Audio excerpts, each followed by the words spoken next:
Hey, hello everyone. I've been wanting to make a video for a while about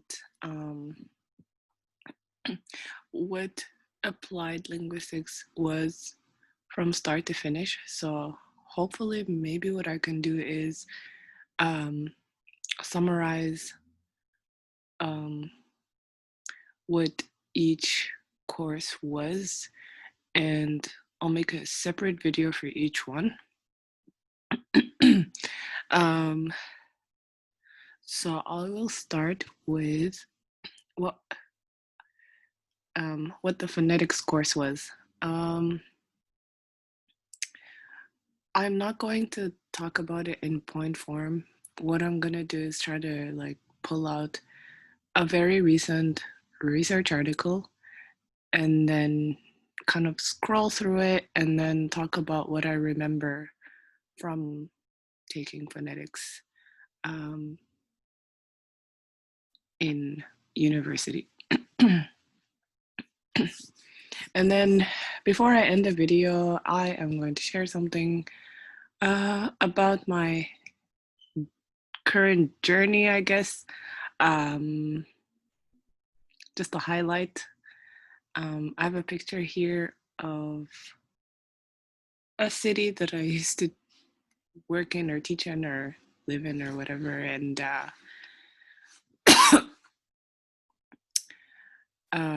I'll be sharing a little bit about life in this city. So I'll come back to this slide once I'm done talking about phonetics, I guess. So I'm going to just go ahead and switch the screen. Hopefully this works out.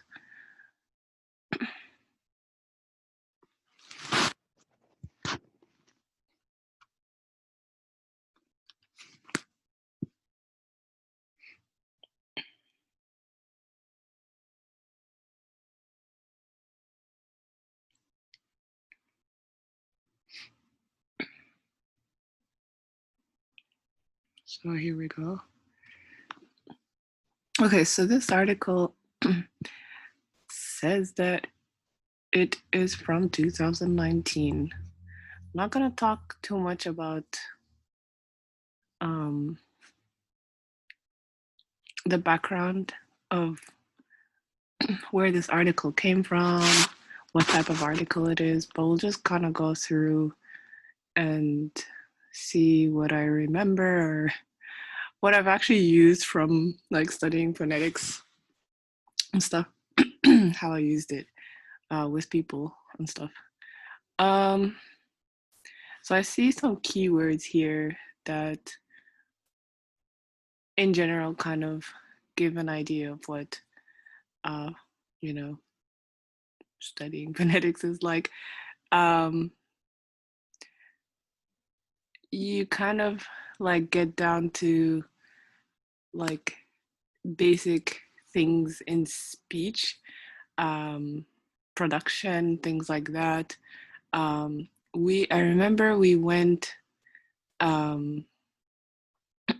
we went from talking about alphabets to sounds. So that was very interesting. And you know, for anyone who did study, I don't know, their phonetics and you know all of their sounds and stuff, um, in a school setting or whatever, some kind of like educational setting. This course was interesting because it gave you like the other side of what was happening as you were being taught how to like produce sounds. Um, so yeah, um, it's kind of like studying linguistics is kind of like continuation of like formal school. That's what it feels like because you just kind of start going behind the scenes of like what you were taught and the theories behind it and stuff. So anyway, So we went from like talking about the alphabets and um, uh, languages having alphabets to languages having sounds, and then some sounds kind of overlap and some sounds don't. Um, so production is definitely one part of like studying phonetics. So can you produce all the sounds and stuff? Um, and let's see what else comes out as a basic.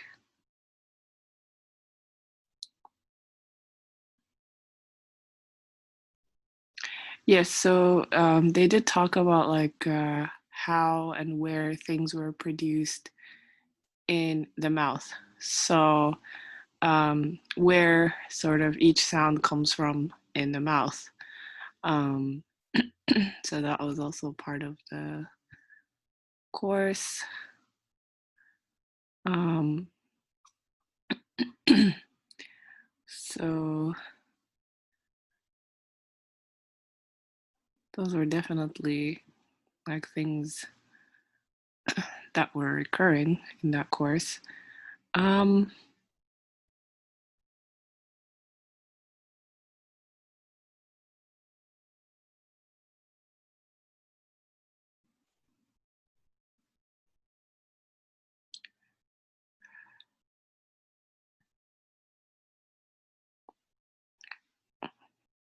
and so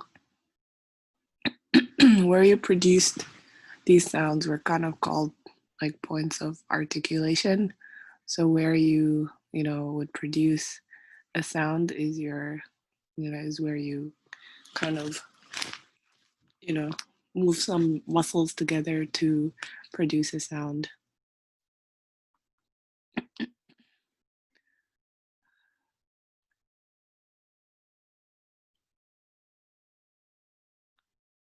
Um, then, they did separate like vowels and consonants. Um, and that's something that people do when, they're learning their alphabets. But here it was like kind of maybe how basically across languages, there's different ways to produce a vowel, and there's a different way of producing like a consonant. Um, and so vowels were just sounds that don't have like muscles hitting each other, and then consonants were sort of the opposite in general. Okay. Um, what else was very important? Um, yeah, this is the counterpart to production, so perception. So, can you hear sounds and stuff as opposed to producing them? So, yes, they did talk about like pitch, intonation, things like that. And this is where I started to see the value of like studying phonetics, because then you start noticing how people talk, and then you notice like who you're interested in listening to and who you're not interested in listening to. But it wasn't that someone who was more melodic in their, is that even a word? Melodic? Yeah. Someone who had more melody in their talk was more interesting. It wasn't really like that for me. It was like,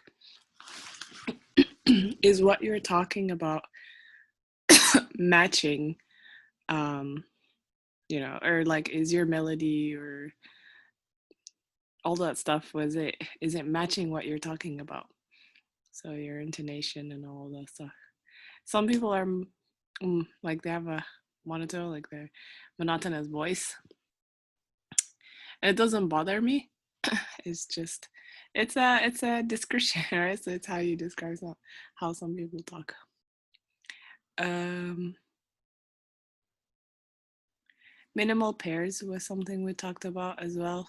Again, like when you're working with someone young, their phonetics and all that, um, you don't really tell them, okay, now we're going to practice minimal pairs, like which are sounds that have only one difference, I guess, in like their production or where you produce them, right? So it's funny because at times, like in the phonetics course, I felt like I was kind of repeating kindergarten, but um, everything was just being labeled now. So yeah.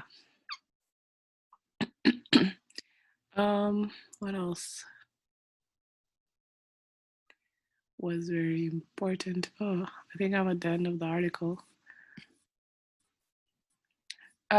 Something that did come to mind was how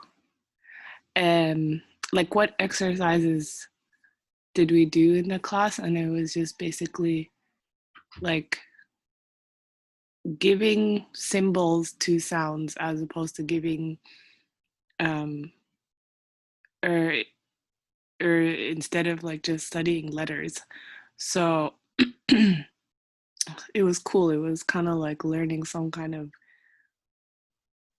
some kind of, I don't know, form of language or something,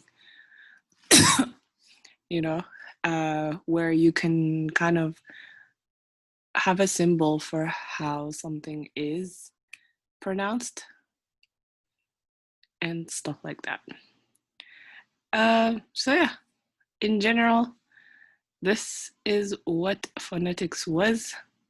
I guess when you get very serious about it, you go into a lab and you start doing things with people's like articulation points and things like that. I don't know what this is. Recording during this is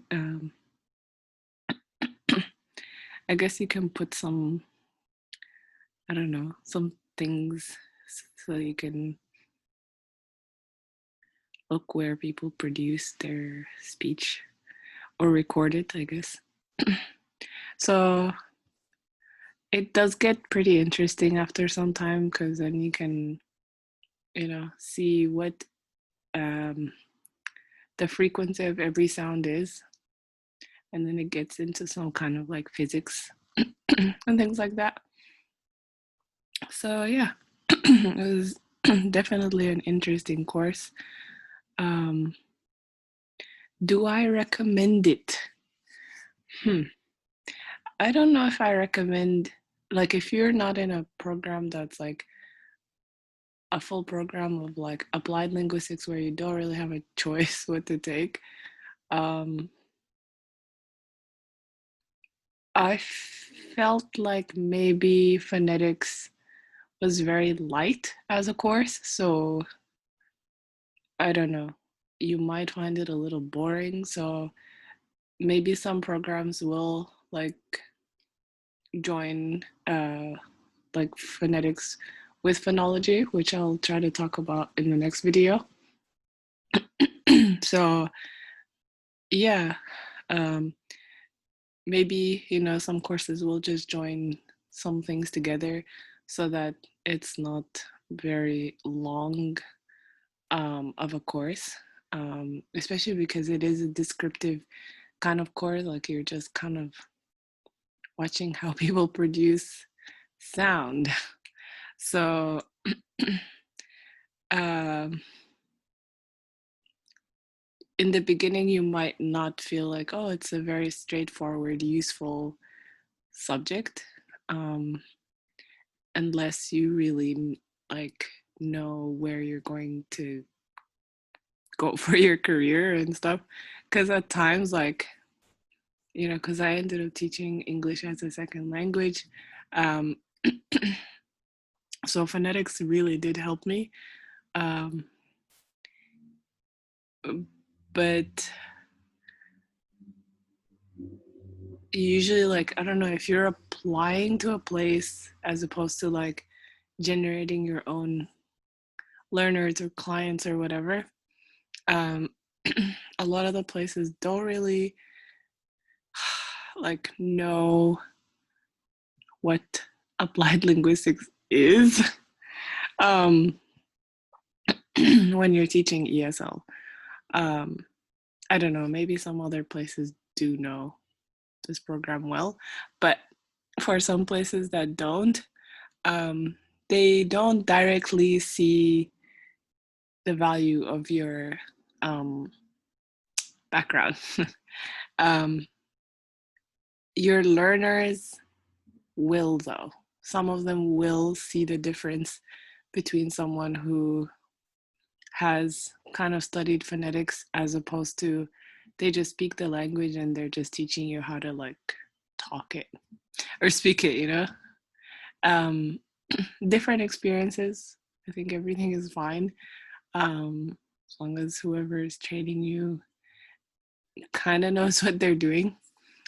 This would be the more, I guess, scientific way of studying language or whatever. So I'm going to stop talking about phonetics here. Basically, like I said, the words that will come up in a course like this is speech, production, perception, articulation points. Um, you learn like symbols for the sounds. You'll see like, these kind of graphs that will give a frequency to, the different sounds. You look into like pitch, intonation, rising pitch, falling pitch, things like that. So yeah, that that we did have one good teacher who was able to produce like sounds across languages, and that was very interesting because it was like, whoa, what's that sound? And it's an alphabet in some language, right? Okay, so I'm gonna just go back to sorry about the coughing, by the way. I'm just basically moving a little less these days. And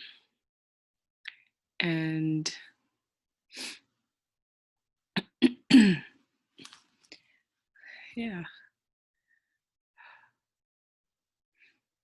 Okay, so what's something interesting about my journey at the moment?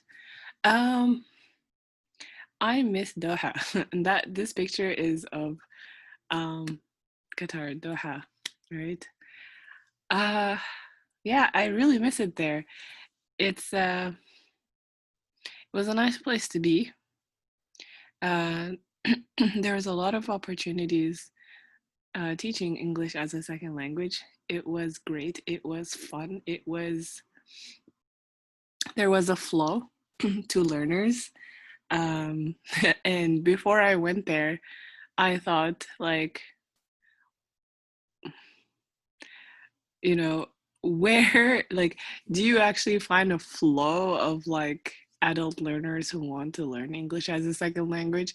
And I think like throughout like university, I was like, does this actually exist, or am I gonna end up being in a classroom, like a elementary or high school or something like that? But no, actually, I was very busy in Doha. So busy that I didn't notice um, that my health was getting affected by being outside a lot, and not like sitting outside, but like um, it is kind of an industrious sort of place. Well, some parts of it, you can see, you know, um, yeah, there is like smog in some places. Um, and I was really busy like with the ESL teaching and all that, that I don't know, I didn't really notice, right? Like I didn't notice that um I have changed, like there has been a big change in like the air quality. You know, like leaving where I was studying and then going to work in Doha and stuff. Um, and you don't notice it really because the city has like it's a waterfront, like the whole city is a waterfront.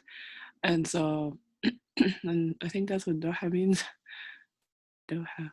I think, I don't remember.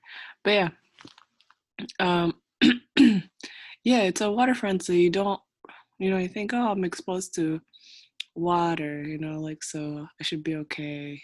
My health should be okay and things. But yeah, it was affected. Um, I don't know if I want to go back. I don't know if I want to go back to Doha. I feel like I would only go if mm, I kind of prepare what I'll be doing for a year. So I wouldn't just go and hope for, you know, things to do after getting there, because now they have the metro going on, or the metro should be running. So yeah, things change a lot in Doha. So you, I feel like you want to go like knowing what your project is going to be for at least a year. And then within the year, you can network as ethically as possible. Um, yeah. In this picture, I guess this is the most prominent feature of the picture. This is it's like a cultural center slash Islamic center where visitors would go to learn about the culture and the religion and stuff like that. Um, it's an interesting place. And right behind it is like the main like market. I'll say main, for a visitor, but I guess for the locals it's not the main place. But yeah, there is like a market there. That's the main sort of outdoor-ish market. Um, and so this area is usually very like busy and stuff. What else? Can't really see in this picture, obviously, but like if you go all the way across this side of the picture, then you'll see like also like a very beautiful museum, which is also like I guess a monument of the city. Um, there are other like there are other what do you call it? There are other museums, but this is like also the main sort of attraction, if you will. Like, yeah.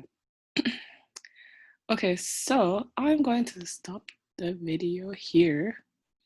Um, hopefully you got some kind of highlight about what it's like to study phonetics as an adult, I guess, because you take phonetics as a child, but then you study how it's like after that. um, and yeah, I'll see if I can continue like sharing some of my journey and things.